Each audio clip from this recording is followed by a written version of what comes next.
अल्लाह की बनाई इन परिंदों की आवाजें बहुत ही खतरनाक हैं। सबसे पहले शूबिल। यह परिंदा जब भी अपना मुंह खोलता है तो लगता है कि कोई आतंकवादी आ गया है।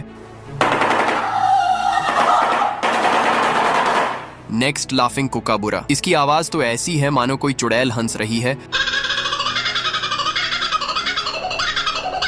और लास्ट में लून। इसकी आवाज अगर कोई अकेले जंगल में रात को सुन ले तो सोचो उसका क्या होगा।